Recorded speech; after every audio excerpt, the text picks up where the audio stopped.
Good day and welcome to the Midday Express right here on Galaxy Universal Network Channel 500 on Star Set. And of course I am never alone. Mr. Voice himself, Harmony Mbele. Thank you very much, man. It is going to be a beautiful afternoon. We get to give you all the leading headlines and stories throughout your world and Africa. And Rosang, what do you have for the people today? As we look at today's headlines now, South African Social Security Agency has launched a self-service portal. And giving you advice from aspects on how to lessen the risks of the COVID-19 infections. And in our African stories, Tanzania's president won't seek for a third term. And we are joined in studio by Rachel from Mile by Mile, and that's our special feature for today on the show. Yes, for the tourism feature that we always have on the show. Like we know that we are celebrating Tourism Month and Heritage Month together. So a very exciting feature, I must say, for later on. Yeah, it's a beautiful one. I can't wait to talk everything tourism. As we move on to the first stories now, the South African Social Security Agency, SASSA, has launched an online grant application portal which people can use to apply for their grants. Now, the online grant application portal will rescue people from the trouble of standing in long queues in order to apply for these grants. The portal will enable the public to apply for the child support, foster child and older persons grant. Now, in a statement released by the agency, it states that the self-service portal should be a relief to grant applicants because it will save them the inconvenience of standing in queues at SASSA offices, and it will also eliminate the risk of being infected by the COVID-19. Now, the self-service portal will be tested from the 25th of September, and it will be accessible on mobile phones and computers. A nice one, how many that we see that we are eliminating people actually standing in these long queues. We know people actually even wake up in the early AMs. I was about to say that it's a hard one, most especially for our old grandfathers and grandmothers, knowing that they have to wake up at 3-4 a.m. just to go out and get their social grant money. And it's a hard one knowing that it was winter. We just escaped winter, and knowing that they woke up that early. And even in summer, their bones are aching. Some of them can't stand for a very long time. And it's a beautiful one from the SASSA department that they are actually considering and thinking about the people. And as we move on to the second story, now Health Minister Dr. Zwelin Kiza reported on Monday evening that there have been now 956 new COVID-19 cases in the past 24 hours, which moved the total number of confirmed cases to 650,749, and the recovery rate is sitting at 88.9%. Now, with the cases still rising, let's just remind you of how the contact tracing app works. Let's just have a look at that.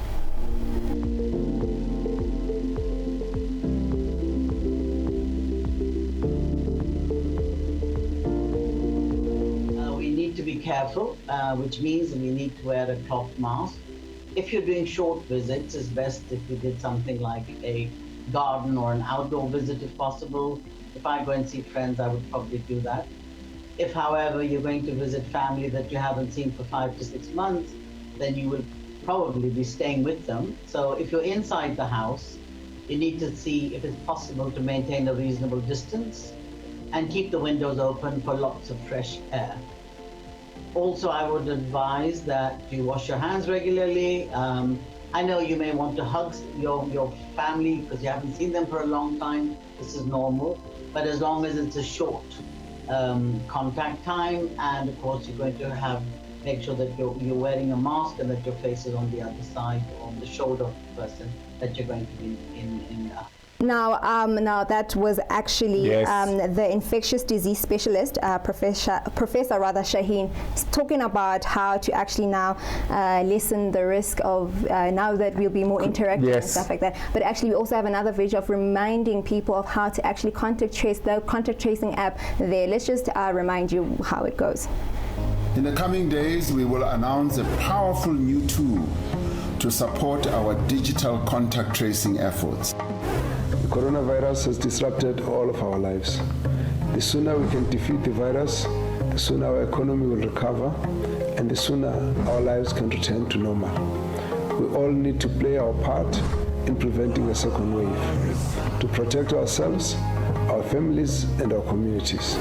That is why today we are launching a powerful new tool that will help us to contain the coronavirus and prevent a second wave of infections. The Department of Health has developed a mobile app called COVID Alert SA, which uses advanced Bluetooth technology developed by Apple and Google to notify you if you have been exposed to the coronavirus. Using the Bluetooth, the COVID Alert app exchanges a random code with other phones that are close by. If you later test positive for COVID-19, you can use the app to notify all other users that you have been in contact with during the past 14 days. All phones that have exchanged codes will receive an alert with instructions on what to do next and how to take care of yourselves if you have been exposed. The app is designed to protect your privacy and does not track your location or collect any personal information. If you report your diagnosis, you and your contacts will remain completely anonymous. When you take a test for coronavirus, you'll receive a unique COVID PIN via SMS that you can use anonymously to report your diagnosis in the COVID Alert app. You will also receive a link to the COVID Connect WhatsApp channel where you can safely share your contacts. The more South Africans download the app and engage with the WhatsApp channel, the more effective we will be in stopping the spread of the virus. Now more than ever, the power is in our hands. Download the COVID Alert app today and add your phone to the fight. The power to defeat coronavirus is in our hands. Play your part. Stay safe. A message. A 52-year-old man, Zamile Nongongo, who allegedly created fake payslips worth over 600,000 rand to help applicants who did not qualify get vehicle finances in 2013, has been arrested. Hoax spokesperson Luando Zenzile said that it is with further alleged that the supporting documents were submitted at a financial institution in East London. Subsequently, a vehicle with over 600,000 rand was approved and successfully purchased after these documents were verified telephonically with the alleged employers. Zenzile concluded and said that Ngongo was arrested in the early hours on Friday morning prior his court appearance following the probe by the Hawks senior commercial crime investigation crime. Ngongo is now in custody and expected to appear in the East London Magistrates Court on the 3rd of November. And we're looking at this one, it's a hard one, knowing that corruption is still something that is amongst us. But hey, we have the Hawks that are dealing with it and making sure that everybody that has been involved in corruption is landing behind bars. Yes. Big ups to the Hawks now, making sure that everybody actually comes to book. But let's just go for a quick ad break, and when we come back, we're going to be touch on our African stories with our correspondent from Malawi. Stay tuned right here on the Midday Express.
Violence and sexual abuse against children has become a major social challenge during the COVID-19 lockdown. We appeal to adults, parents and caregivers to be kind towards children during this lockdown and beyond. Give children the space they need to engage with their reading and learning activities. Do not hit them. Do not yell at them.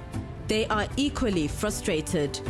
We urge you to listen, support and help the children to survive the COVID-19 lockdown. Report immediately any incident of sexual abuse. The Department of Basic Education. Every child is a national asset.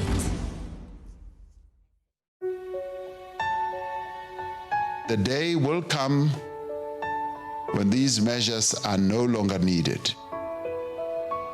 Until then, however, we must ensure that all our people receive adequate support.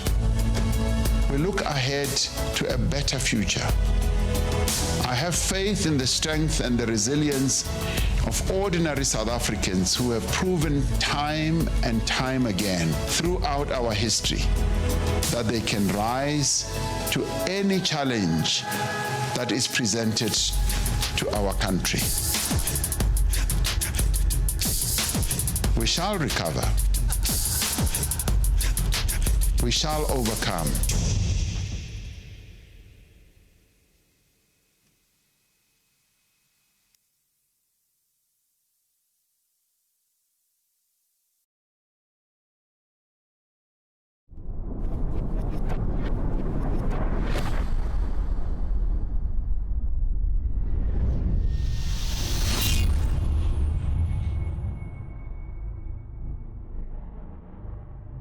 Galaxy Universal Network, inspiring Africa, making global impact.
Welcome back. You're still tuned in the Midday Express right here on Galaxy Universal Network, channel 500 on Starset. Now, as we continue with our African stories, Tanzania's ruling party, Chama cha Mapinduzi, has reiterated that it has no intention to amend the country's constitution to allow its presidential candidate, John Pombe Magufuli, to extend his term in office. Now, Tanzania's constitution limits a president's rule to 2 5-year consecutive terms, but there have been calls to change the law to have President Magufuli remain in power. Now, Dr. Magufuli resumed the second leg of his campaigns on Monday with a rally in his hometown in Chato, seeking re-election in the election scheduled for the 28th of October, and was expected to address the gatherings at Mazaina grounds. CCM Secretary General Bashiru Ali said the ruling party will have 6 rounds of campaigns, and Mondays marked the start of the second round. Now, that's our first African story. Now, as we move on now into our second story, now Zambian President Edgar Lungu ordered all schools and bars to reopen as of yesterday, the 14th of September. Now, Lungu has directed that schools, colleges and universities should reopen between September the 14th and September the 28th, following closure due to the coronavirus pandemic. Now, this follows the partial reopening of colleges for examination classes only in June. Mr. Lungu made the announcement during the ceremonial reopening of Parliament on Friday, the 11th of September 2020. Now, the President also partially lifted coronavirus restrictions on bars and nightclubs, which will be allowed to operate between 6 p.m. and 11 p.m. from Friday to Sunday. Now, it's a big one. That Zambia actually wants to reopen schools and universities and bars, but Nakona, they say partially. I think it's the same thing with everyone in the world right now, including South Africa. And we're looking at Zambia now saying that we are also still awaiting our level 1 lockdown announcement from our president. And Zambia has already sent out their own statement to the Republicans, their own people in Zambia, and just waiting and knowing that, is there something our governments aren't telling us, the people, that they perhaps know?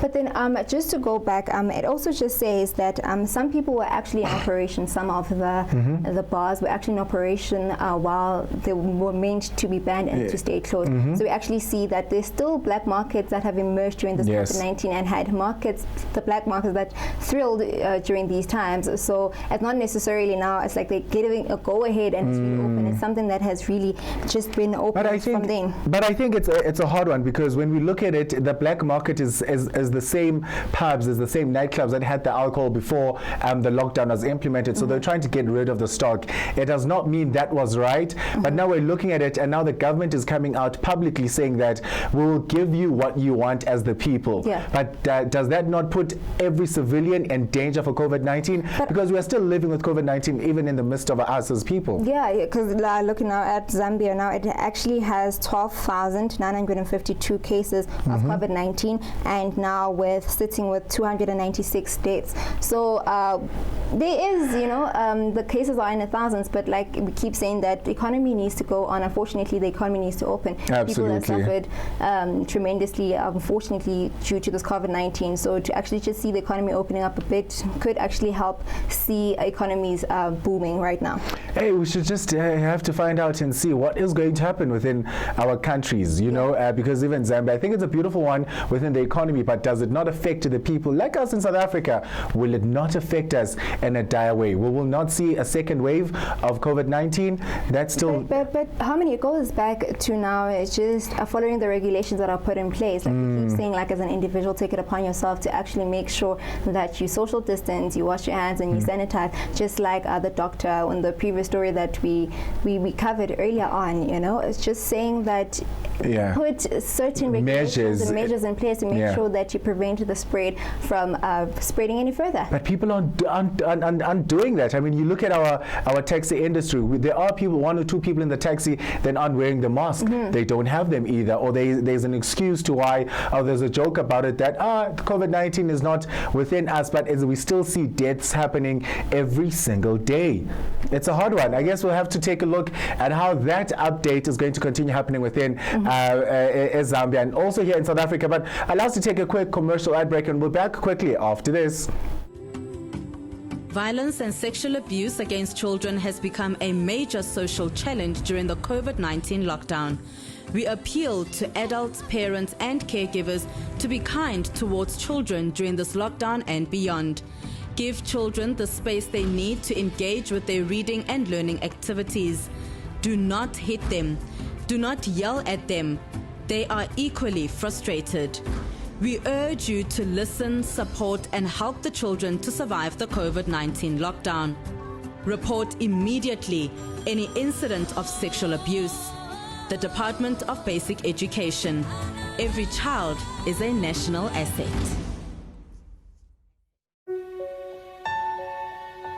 The day will come when these measures are no longer needed.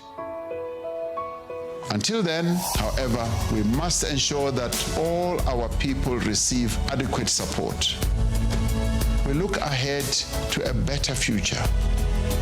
I have faith in the strength and the resilience of ordinary South Africans who have proven time and time again throughout our history that they can rise to any challenge that is presented to our country. We shall recover. We shall overcome.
Welcome back to the Midday Express right here on Galaxy Universal Network, Channel 500 on Starset. Now, before the break, we touched on some of our African stories with the Tanzanian president not seeking for a third term, and then also the Zambian schools and bars to be reopened. Now, on the line, we are joined by our Malawian correspondent, Kondwani, who's going to be telling us more and talking more on the matter. Yes. Kondwani, thank you so much for joining us on the show. Yes, how are you? We're good, thanks. How are you? We're great. Indeed, we get a lot of stories from Africa, just updating people on what's happening in Africa. Yes. Yeah. So I just wanted to get into the first story, right, of the Tanzanian president not wanting to actually seek the third term. Just tell us maybe more about the positive and negative impacts this could have on the country as a whole.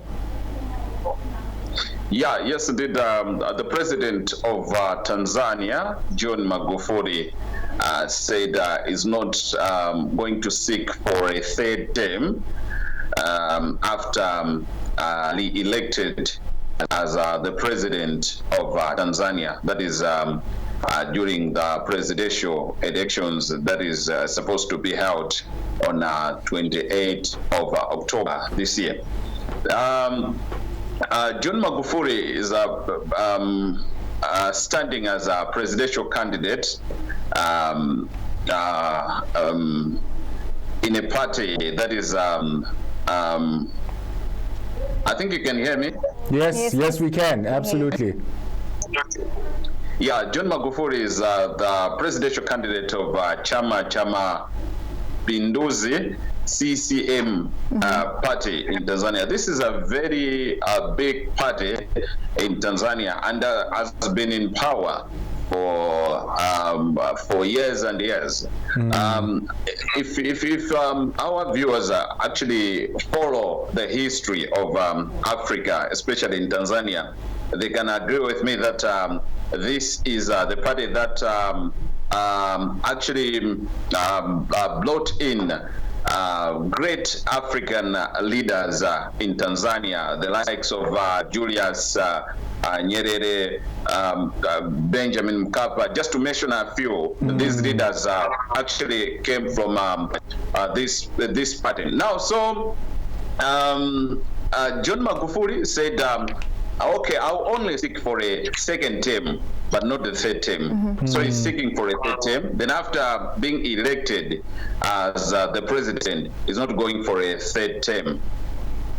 So who would we be particularly looking into? Who's going to take into the reins if he's not coming into the third term of presidency? Actually, the party is going to go for convention. Okay. And then during the convention, the person who actually came out. But Gundan, I think we didn't actually touch on the actual effect, that the president not wanting to go for a third term. What effect would it have on the actual country? We didn't touch on that. Yeah, definitely. John Magufuli is the most loved president in Tanzania. So to say, if he's not going for a third term, I don't know who is going to replace him, because I don't see anyone replacing John Magufuli. When he said, I will not seek for a third term, I don't see anyone. And then this will affect a lot. Economic status of Zambia, economic status of Tanzania, and everything. By now, Tanzania is at a good step, it's at a good pace, it's going well, the economy is good, corruption is not here in Tanzania, it's not there in Tanzania. Now, so if somebody replaces John Magufuli, I don't see whatever is happening now continuing. It's a big one, I think, where you're mentioning that it's going to affect the economy at such a big percentage, and knowing that he's one of the loved presidents. So what is your take as a person living in the country, knowing that a lot of things are going to change? COVID-19 has affected you guys as a country, businesses, and also employment. So how are politics going to affect everything moving forward, knowing that COVID-19 is also something that we are looking into as the country of Africa? Yeah, definitely. I just want to collect on this is the second term of John Magufuli.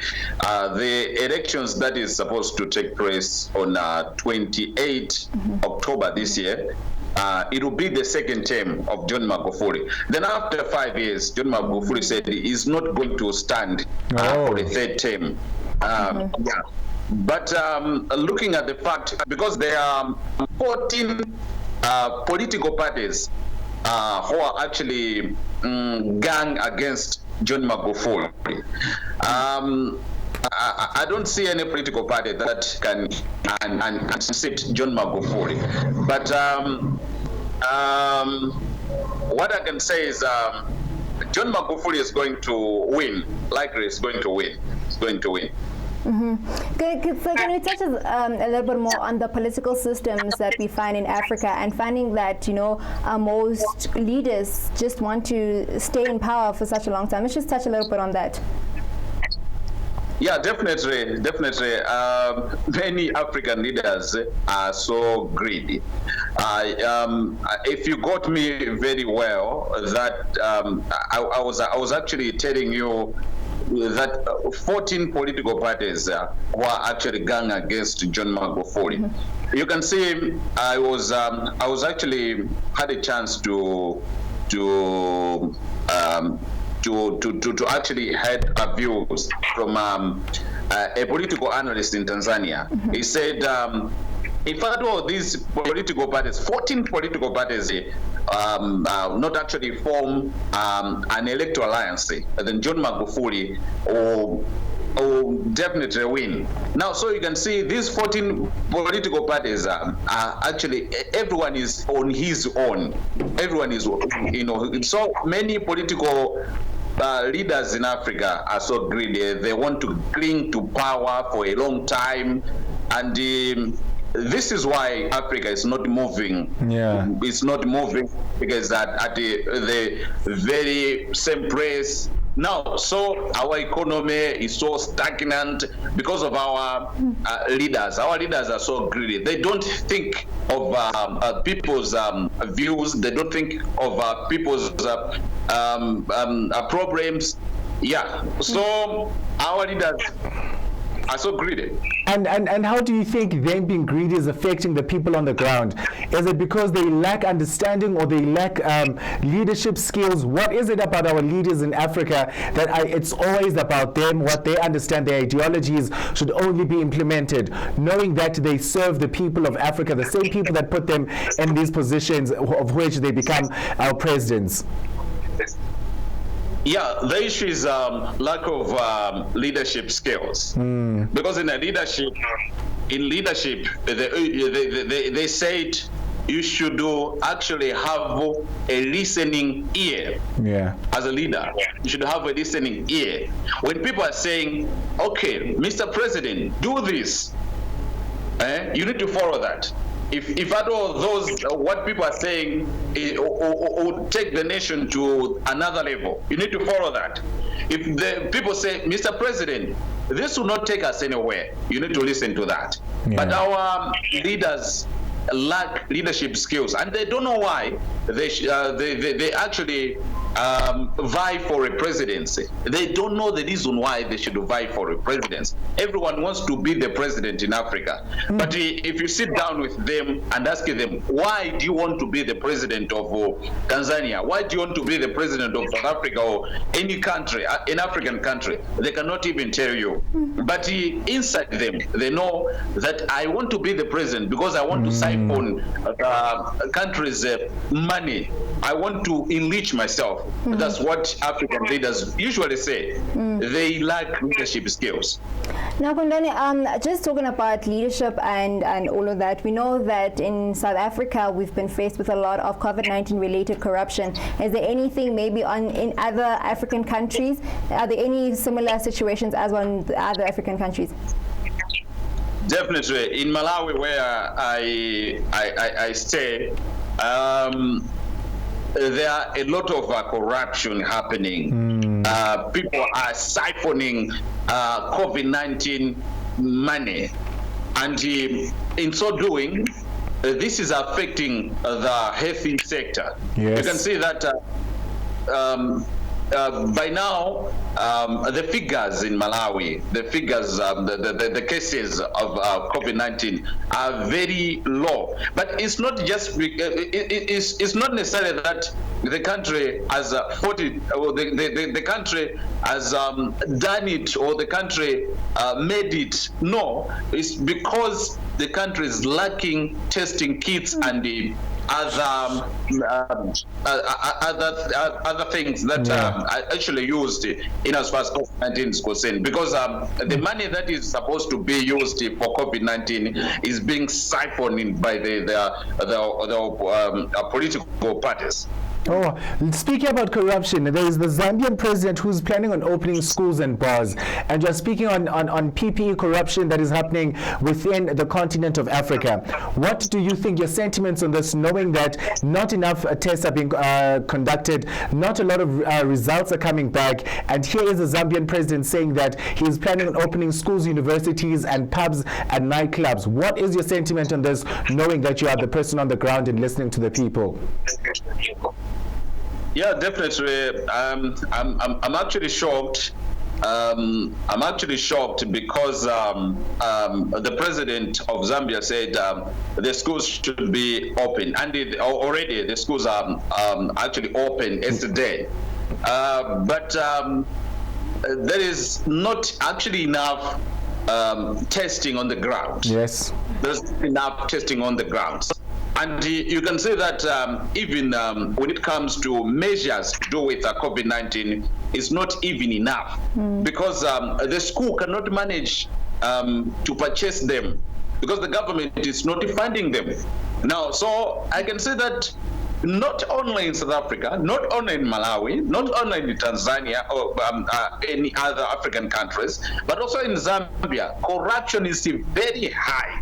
Very high, and people are using the money that is supposed to be used for COVID-19, and yet they are telling people, yes, let's open schools, let's do this. No, and in the end, you find out that Zambia is going to register more cases. And I was actually told that some of the cases are just being created by the political parties because they want money at the same time. They just want money. Yes. So they are creating cases day by day because they want the donors to actually pump in a lot of money in their country. Well, that is quite sad, Kunani. But what do we have to say about the economy having to open? Because now a lot of people have suffered in terms of not going to work, and a lot of things have not been in operational due to COVID-19. But what do you have to say now about the economy having to open at the end of the day? I'll take that one based on the country that I live in, Malawi. Economy is so bad in Malawi. You can see that a lot of people are not going to work, and their business is not actually functional. In the morning, again, in the morning I went to town. I find out that the vendors, I don't know how you call them, the vendors, street vendors, people who file their business along the road, are being chased by the police, and the police fight tear gas there. Now, so you can see that people who are struggling economically, and the government is also coming in and they chase them and tell them that you are not supposed to file your business here. You are not supposed to operate your business here. Now, the economy is not good, and at the same time, you can also see that the economy has affected a lot. In Malawi, private schools were actually closed from March to this month. The teachers were not paid, and some of them were actually evicted from their houses. Now, so economy is not that good. Things is very stagnant in our country. I can say Africa as well.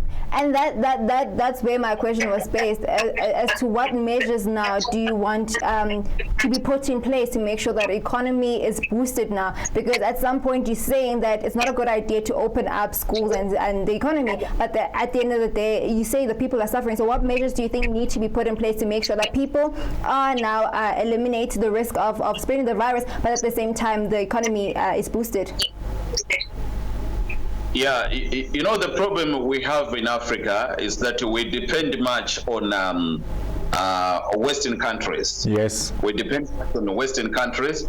So when the Western countries are actually affected economically, it also affects our continent. So what I can put up to you now is that, and to the viewers as well, is that the African countries should stand and should unite. And by uniting, they should actually start trading within Africa. Because we have seen the effects of depending on the Western countries. Yeah. We have seen. So what if the COVID-19 affected Africa alone, and the Europeans were excluded? I think it would be very worse in Africa.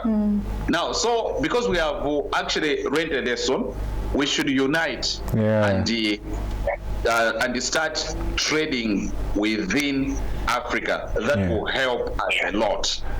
Thank you very much, Kundwani, for joining us today in studio and the conversation that we're having. We'd like to have you once again so that we can continue talking about all things happening on the coast of Africa, on the continent, rather, of Africa. Thank you very much. Thank you very much. Well, you're hearing it yourselves right here on Midday Express. So we are having our Galaxy Universal Network correspondent in Malawi speaking about all things happening on the continent of Africa. The biggest question is what is happening in Zimbabwe, the same thing that other continents, other countries like Malawi fear to happen in their own countries. Why aren't they speaking up? Why don't we see them doing the same thing? That's the greatest question that we need to ask ourselves, but we'll absolutely be in contact with our correspondent to find out more information. But allow us to take a quick commercial ad break, and we'll be back after this.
Violence and sexual abuse against children has become a major social challenge during the COVID-19 lockdown.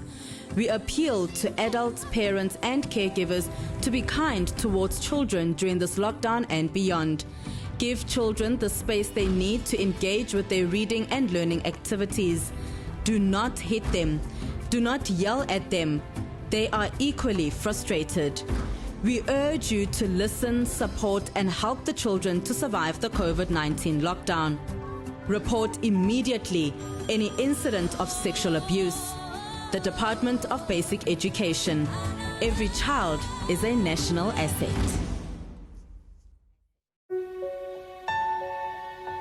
The day will come when these measures are no longer needed. Until then, however, we must ensure that all our people receive adequate support. We look ahead to a better future.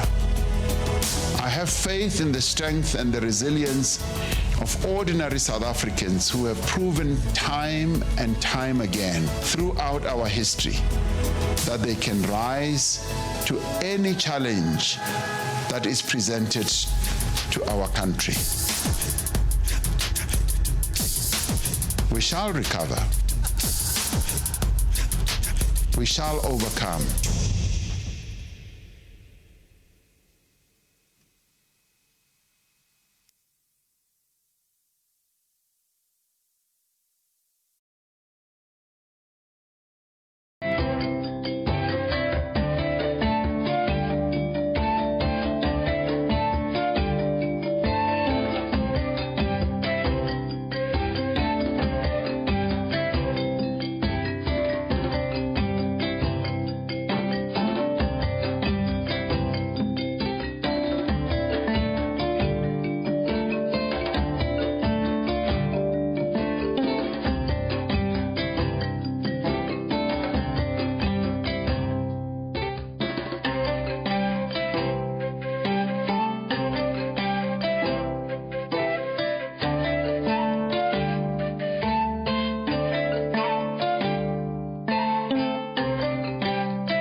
Welcome back to the Midday Express right here on Galaxy Universal Network, channel 500 on Starstate. Now for our tourism feature that we have for the month, we are joined by Rachel Miles, who is the founder of Miles by Mile Tour. And she's going to be telling us more about the organization and what it is that they do and how to open up the tourism sector. Now, good day, Rachel. Thank you so much for joining us today.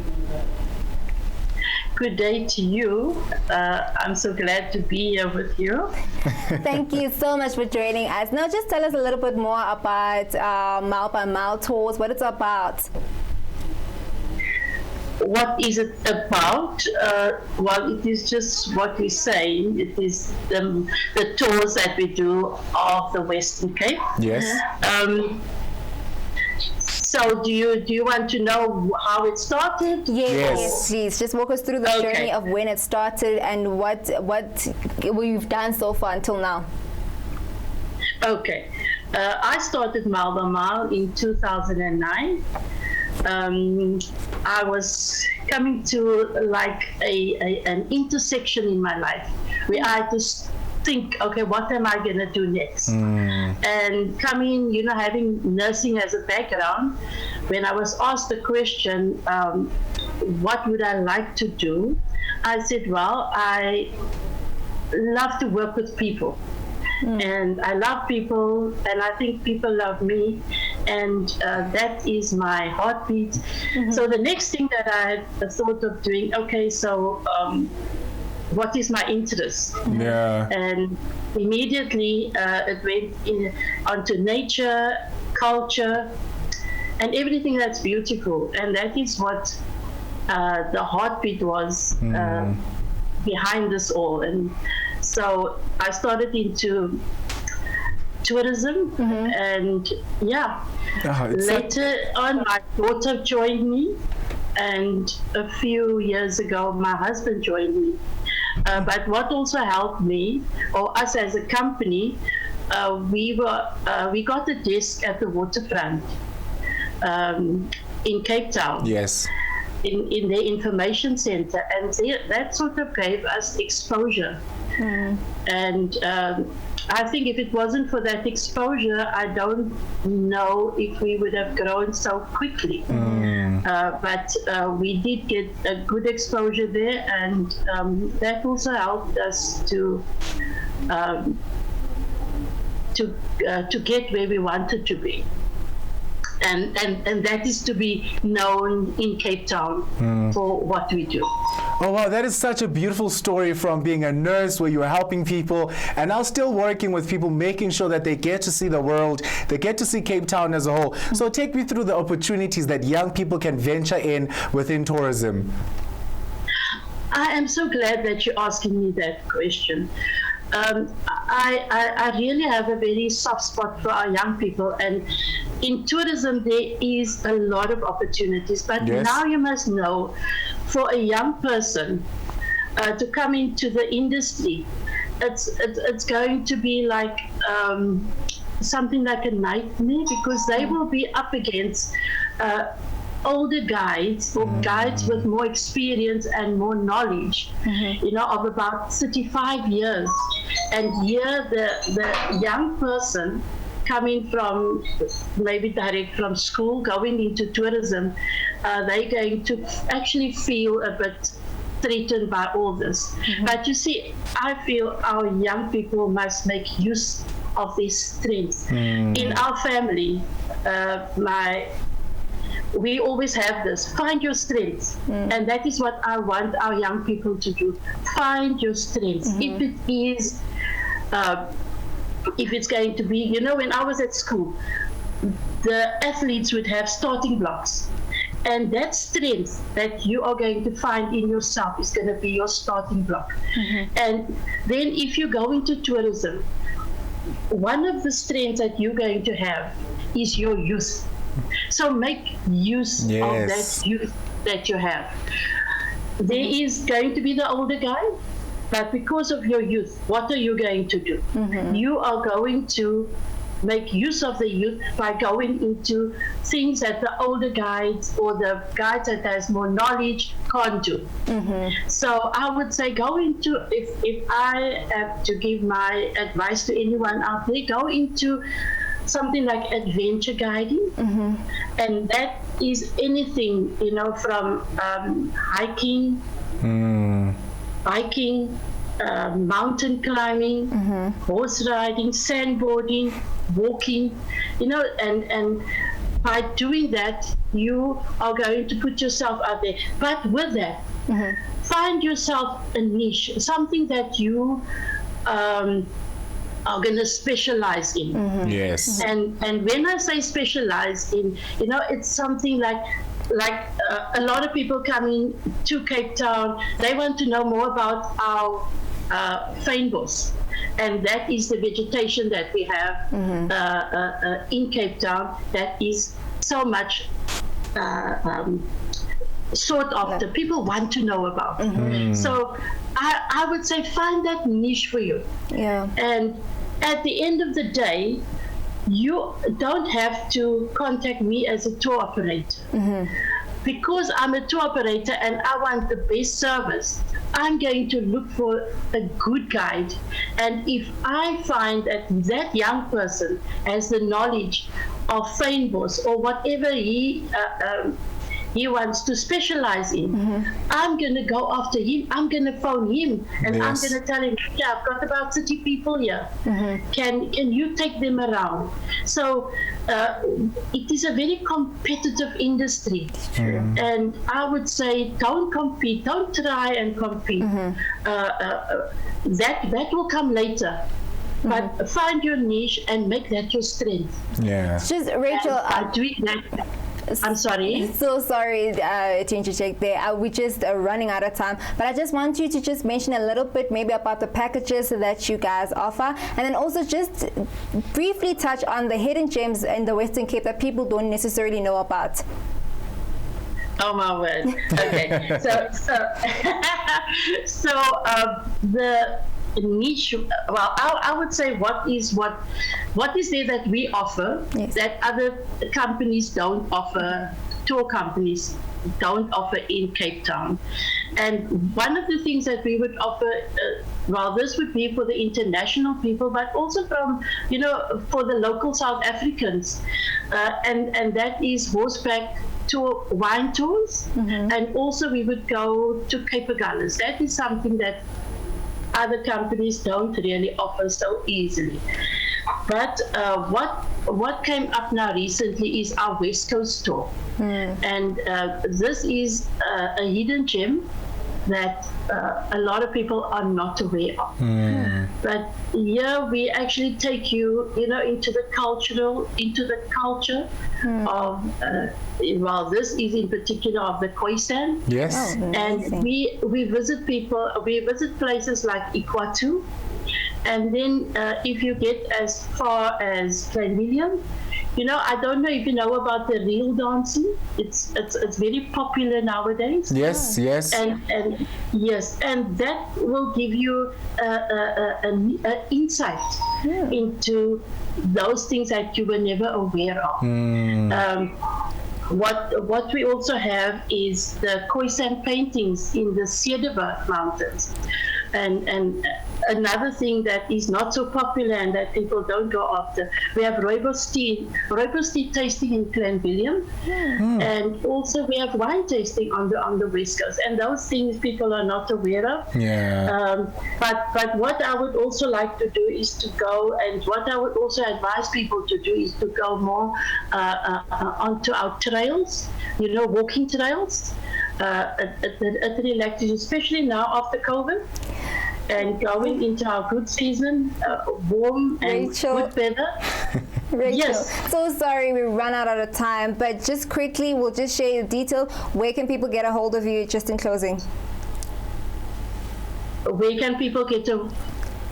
I'm sorry, say that again. Where can people get a hold of you if ever they want to get in touch with Miles by Miles Tours? Okay, we have a website that they can go on to. If you can just put in Miles by Miles Tours, and all our things will come up for you. There you also have a phone number, and you can also email us. All right. No, thank you so much, and all the best, and hopefully we can come visit the Western Cape soon. Please do, and come and visit me. Yes. I will really take you around free of charge. We'll absolutely take you up on that offer. Yes, we'll do. So that's all we had right here on the Midday Express. Do join us again tomorrow, same time, same place. From myself, and myself, Harmony Mbele. Thank you very much for watching. See you guys same time, same place tomorrow.